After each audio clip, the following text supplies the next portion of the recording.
जैसा कि मैंने आपको मेरे पिछले वीडियो में कहा था कि टायरानोसोरस रेक्स का सामना उस डायनासोर से होगा जिसके खौफ से पूरा कोरिया थरथरा जाता था, यानी कि टार्बोसॉरस।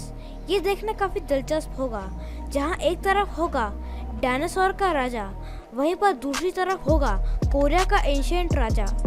आंधी आएगी या तूफान, भूकंप आएगा या सुनामी, इसका अंदाज़ा तो डिजास्टर मैनेजमेंट वाले ही लगा सकते हैं। तो ये काम हम उन्हीं पर छोड़ देते हैं। और अगर रही बात टीरेक्स और टार्बोसॉरस की, तो चलिए स्टार्ट करते हैं।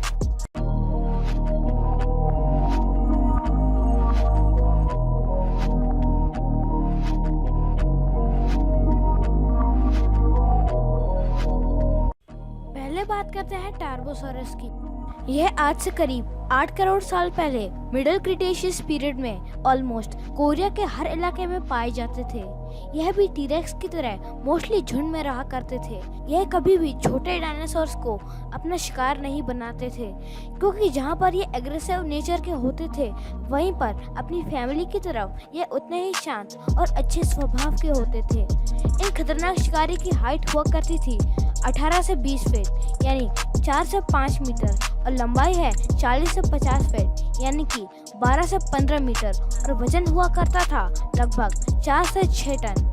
यह टीरेक्स जैसे दिखने वाले टायरानोसॉरिड प्रजाति के एकमात्र मांसाहारी छिपकली हुआ करते थे। यह हमेशा बड़े और ज्यादा मांस वाले जानवरों को ही अपना शिकार बनाया करते थे, जैसे कि टोरोसॉरस, प्रोटोसिरेटॉप्स और पैरासौरोलोफस जैसे डक बिल्ड डायनासोर्स। अन्य मांसाहारी डायनासोर्स की तरह यह भी अपने शिकार की गर्दन पर लगभग 6 टन के प्रेशर से उन्हें मौत के घाट उतार दिया करते थे। छोटे चाइल्ड टार्बोसॉरस बड़े होकर अपने परिवार से अलग हो जाया करते थे और अपने लिए एक दूसरी मेट ढूंढा करते थे। इन्हें अपनी मेट पाने के लिए दूसरे टार्बोसॉरस से लड़ना पड़ता था। यह अपने बच्चों की परवरिश बहुत अच्छे से किया करते थे और उन्हें वेलोसिरैप्टर्स जैसे तेज और खतरनाक शिकारी से दूर रखा करते थे। कोरिया में इनका खौफ इतना ज्यादा था कि कोई दूसरा डायनासोर, चाहे वो मांसाहारी हो या शाकाहारी, इनके इलाके में अपना कदम रखने की भी जुर्रत नहीं करते थे। और जिन्हें ये बात पता नहीं होती, वह अक्सर इन दरिंदों के हाथों मारे जाते। टीरेक्स की तरह टार्बोसॉरस के बाइट फोर्स का प्रेशर भी जबरदस्त है, जो 5.6 टन से लेकर 6 टन तक ही सीमित रहता था।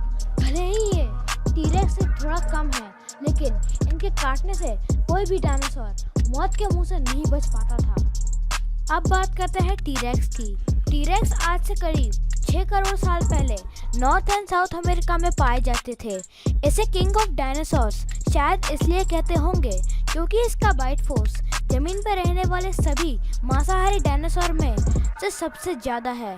जहाँ की मेल टीरेक्स का बाइट फोर्स हुआ करता था 5 से 6 टन, वहीं पर फीमेल टीरेक्स का बाइट फोर्स है 7 से 8 टन। ये कभी कभी झुंड में रहा करते थे, जहाँ पर यंग टीनेज टीरेक्स शिकार को भगाने का काम करते थे, वहीं पर एडल्ट टीरेक्स शिकार को मारने का काम करते थे। इनका बाइट फोर्स इतना ज़्यादा था कि इनके शिकार का बचना लगभग नामुमकिन होता था। यह लेट क्रिटेशियस पीरियड के सबसे खतरनाक और शक्तिशाली डायनासोर हुआ करते थे। इन खूंखार मांसाहारी जीवों की हाइट होती थी 18 से 20 फीट यानी कि 5 से 6 मीटर, और वजन होता था 4 से 14 टन। इन्हें प्रीहिस्टोरिक एरा का शेर भी कह सकते हैं।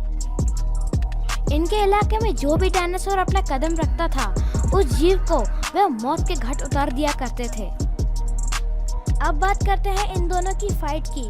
टार्बोसॉरस अपने एग्रेसिव नेचर की वजह से पहले हमला करेगा, पर टीरेक्स उसके सडन अटैक से डिफेंस कर सकता है। और अगर टीरेक्स अपने 7 टन के बाइट फोर्स से अगर टार्बोसॉरस पर हमला करेगा, तो वह घायल हो सकता है। और उसकी फाइटिंग स्किल्स भी काफ़ी अच्छी हैं, जो हमें जुरासिक पार्क की सीरीज में दिखाई गई हैं। जुरासिक पार्क मूवी में हमें दिखाया गया था कि टीरेक्स ने इंडोमिनस रेक्स को मार मार कर उसकी हालत ख़राब कर दी थी। जहाँ पे इंडोमिनस का बाइट फोर्स टार्बोसॉरस के बराबर है, तो टीरेक्स टार्बोसॉरस का हमला आसानी से सहन कर लेगा, जिससे टार्बोसॉरस की हार हो जाएगी।